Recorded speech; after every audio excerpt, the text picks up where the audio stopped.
Do you utilize Salesforce? Well, let me show you how to get complete and accurate data with Jotform's dynamic prefill. Hey Jotformers, welcome back. I'm Kimberly, and as you can see, I'm in the desktop version of my Salesforce account, and I'm currently in the Setup tab for Jotform. Now, if you have Salesforce and you don't already have Jotform added in, make sure you find it in the App Exchange. Now, for me, I'm going to go ahead and jump over into my Jotform tab, and let's go ahead and create a brand new form for this example. I'm going to create a Salesforce form, and for objects, we are going to choose a contact. And from here, we can choose which fields we would like Jotform to add in for our form. So it already has last name chosen, so we'll do first name. And let's do a quick scroll. We have our mailing street, city, state, zip. We can add in our phone and our email. This looks good for now. We can go ahead and create our form. Now from here, to get our dynamic prefill set up, we're going to head to the top middle. We'll choose publish. Then on the left hand side, we'll choose prefill and then Salesforce prefill.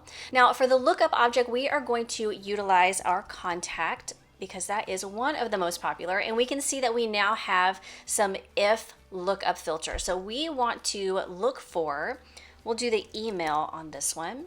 And we can see it's going to do is equal to, and we're going to choose our email field. And you can see this yellow notification right underneath this first section, just letting you know that it is highly encouraged for you to utilize multiple filters to increase the security of your form. Now, it's not required, but it is letting you know that it is definitely encouraged.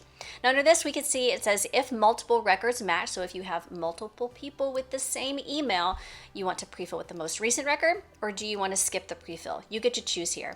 Now, if we come down, we can see that it has already mapped the contact fields with our Salesforce contact form fields. We look good to go. Let's go ahead and save. And again, this is that same warning. Are you sure you only want to look for one field? Yes, we're going to go ahead and do that email field. We'll say yes, save. And right down here, we have our prefill source number 1. Now, if you want on the right-hand side, these 3 dots, if you want to rename this to something else, you definitely can. But we can see we have prefill these 8 fields from the contact object if the email is equal to the email that they in. Come back over to our contacts. Let's go ahead and open up his name and we can edit. And we'll give him a new phone number up here, and we'll give him a pick list option, and we will save. And let's head back over to Jotform. We'll open in a new tab one more time. We'll paste in his email address, and here we see his brand new phone number entered in down at the bottom. Now let's go ahead and jump back over. Let's go to build, and on the left hand side, I'm going to add in a new form element. I'm also going to be putting in a short text field, and let's have this populate their company name. So let's head back up to publish. On the left hand side, we're going to edit this prefill, and we're going to add a new prefill source. And we'll do the account, and if the account ID is equal to that company name, perfect. So down here at the very bottom, we are going to look for the account name. It's going to go down here in the company name. Perfect. Yes, we're going to go ahead and say we just look for that one. So now we can see we have that second prefill source right down here. Again, looking at this one field to prefill with that company name. So let's go ahead, open in a new tab, and I still have his email. We'll paste that in. And we see his information filled along with hands for hippos. Now let's go ahead and jump back and let's talk about how to share this with your users. Now we can easily copy this link right here and send it one-on-one. We can easily invite by email, and we see all of our contacts within Salesforce here. We can choose multiple, and we can send that way.